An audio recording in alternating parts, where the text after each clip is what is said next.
لە ماوەی 27 ساڵی حکومڕانی هەرێمی کوردستاندا یەکێتی و پارتی بەردەوام ڕێگر بوونە لە بەنیشتیمانیکردنی هێزی پێشمەرگە هەمیشە وەکو هێزی تایبەتی خۆیان ناویان هێناون و بۆ مەرامی خۆیان بەکاریان دەهێنن. کۆمەڵی ئیسلامی کوردستانیش ماوەی چەندین ساڵە لە هەوڵی بەردەوامدایە بۆ بەنیشتیمانیکردنی ئەو هێزە بۆ ئەو مەبەستەش لە خولی چوارەمی پەرلەمانی کوردستاندا لە ڕێگەی فراکسیۆنەکەی هەوڵی جددیاندا، بەڵام بەهۆی باڵەدەستی یەکێتی و پارتی و دەزوەردانیان لە کاروباری پەرلەمان و حکوومەت وای کرد کە هەوڵەکان وەکو پێویست سەر نەگرن. ئەندامێکی ئەنجومەنی سەرکردایەتی ئەو حیزبەش ڕای دەگەێنێت هیچ پاساوێک بۆ بەنیشتیمانی نەکردنی هێزی پێشمەرگە جێگای قبولکردن نییە.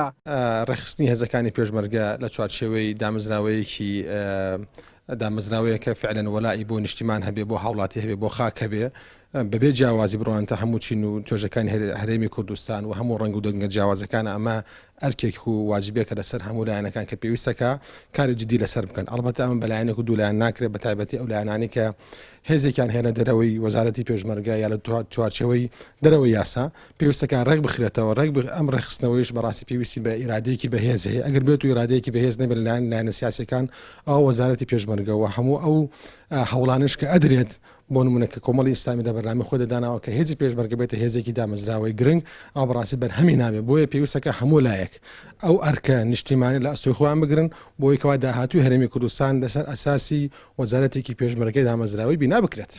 بێگومان لە هیچ بارودۆخەکە نابێت هیچ پاساوێک بدۆزرێتەوە بۆ ڕێکنەخستنەوەی هێزەکانی پێشمەرگە بە دامەزراوەی نەکردنی، بەڵکو هەموو کاتێک کاتی ئەوەیە کە هێزەکانی پێشمەرگە بە دامەزراوی بکرێن وەلای تاویان بۆ نیشتیمان و خاک و هەموو هاوڵاتیانی هەرێمی کوردستان هەبێ.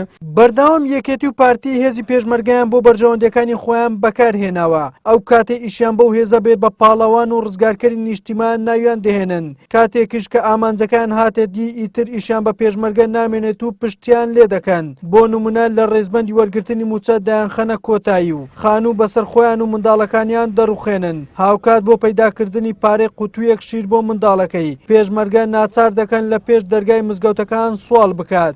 وەکاندانی کۆمەڵی ئیسلامی جەخلەوە دەکەینەوە بە ویستێکی باش و بەنیەتێکی باش بە بەرنامە پرۆژەیەکی باش دەمانەوێت ژیانی پێشمەرگە ڕێکخێنەوە و دەمانەوێت هێزی پێشمەرگە لە کوردستان بێتە هێزێکی نیزامی و بە یاسا کاروبارەکانی ڕێک بخرێ، نەک زۆرینەی هەرە زۆری هێزی پێشمەرگە بەرپرسان بۆ سوودی بنەماڵەی و شخصی بەکاریان بێنن. ئەوانەی لە نێو هێزی پێشمەرگەدان خەڵکو و ڕۆڵی ئەو وڵاتن پێویستە خزمەتیان بکرێ، پێویستە لە چوارچێوەی یاسا پەرە بە توانستیان بدرێت. بەهۆی ئامادە نەبوونی یەکێتی و پارتی بۆ بەنیشتیمانیکردنی هێزی پێشمەرگە تا ئێستاش بەغدە ئامادە نییە تەواوی شایستە داراییەکانی ئەو هێزە بنێرێت سەرڕای هەبوونی ڕۆڵێکی کاریگەر لە شەڕی داعش. هاوکات ئەمە یەکێکە لە هۆکارەکان کە کۆمەڵی ئیسلامی کوردستان ماوەی چەندین ساڵە داوای دروستکردنی هێزی نیشتیمانی دوور لە دەستی حیزب دەکات بۆ ئەوەی شایستە داراییەکانی هێزی پێشمەرگە نەفەوتێت و وڵاتانی نێودەوڵەتیش کۆمەک و هاوکاری ئەو هێزە بکەن.